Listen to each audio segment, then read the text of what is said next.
he was afraid of him because he was concerned that if he put John to death, the people would rise up against him.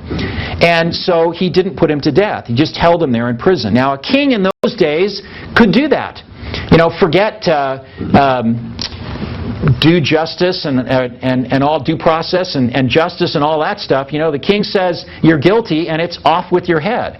But he was afraid, and so that kept John alive. But Herodias was pretty upset about that. And she was looking for a way to do him in. And she found one here in verse 6. But when Herod's birthday came, the daughter of Herodias danced before the company and pleased Herod, so that he promised with an oath to give her whatever she might ask. Now, the historian Josephus tells us that this daughter, who was Herodias' daughter, was named Salome. And she was dancing at this birthday party, which really, birthday parties were not a Jewish thing. Birthday parties were a Greek thing. And so at this party, you had a whole bunch of civil leaders. So this was a very secular kind of gathering that was taking place here. And so Salome comes out to dance, and this would have been just before a bunch of men and a bunch of drunk men at this party. Very lewd kind of scene going on here, and it's likely that the dance that she danced was a very lewd kind of dance, very sensual. And so Herod is kind of moved by the scene, and he promises Salome anything that she wants, expecting her to say, well, give me a jeweled bracelet or some other thing. But we find out that Salome goes to Herodias and says, hey, Herod's asked me for whatever I want. What should I ask for? And then we read verse 8, prompted by her mother, she said, give me the head of John the Baptist here on a platter. And I'm sure you could have heard a pin drop in that room, because Herod's mouth dropped to the floor as he heard what she really wanted. And then it began to dawn on him the place that he had been put into. It's kind of like in a chess game where the opponent says, checkmate. You have nowhere to go. Your king is going to be toppled. And verse 9, the king was sorry because of his oaths and his guests. And the king was sorry, but because of his oaths and his guests, he commanded it to be given. So here's Herod. He's in front of all these bunch of drunk civil leaders, and it's all a power play, a power game, all the time. And so Herod is thinking to himself, okay, what are my options here? If I say, Salome's probably in her early to mid-teens here. Let's just, get you a Wii or an Xbox or something and you'll be happy. He can't do that because not only was it not invented yet, but the leaders would have seen Herod as a weakling. Oh, so can't even keep his word, huh?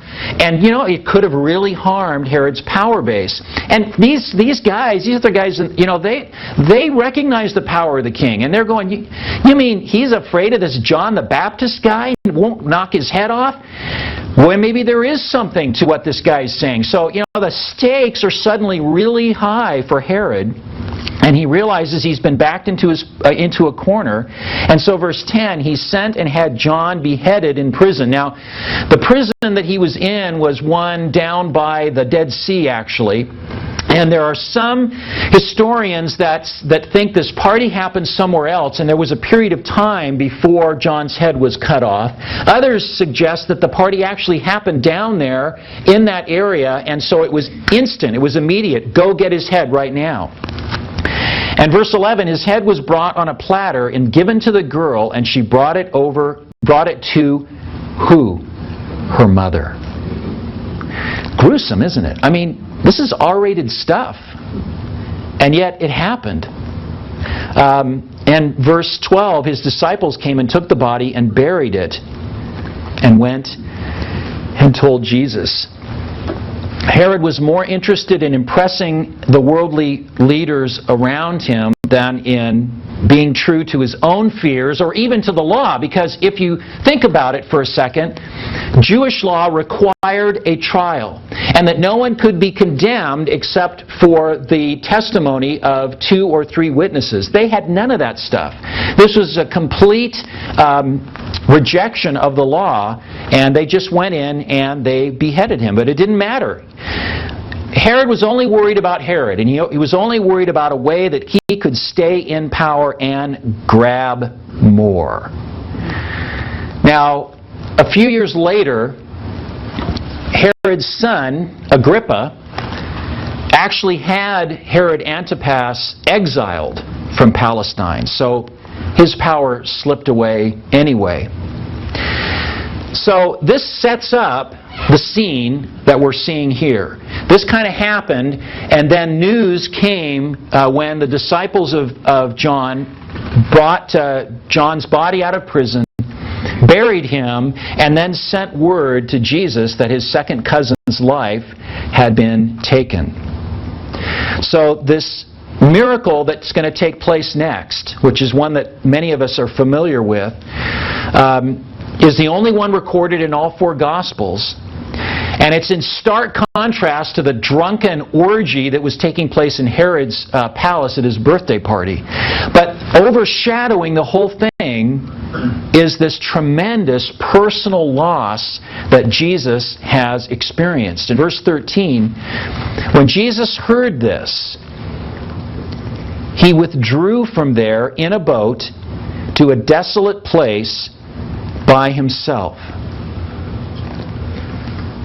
Now Luke, in chapter 9, tells us that Jesus actually went to Bethsaida. He went there because it was just outside of Herod's jurisdiction. Concern, I'm sure, that Herod might decide, if I've killed John, I might as well go all the way and get rid of Jesus too. But more than that, Jesus wanted to mourn.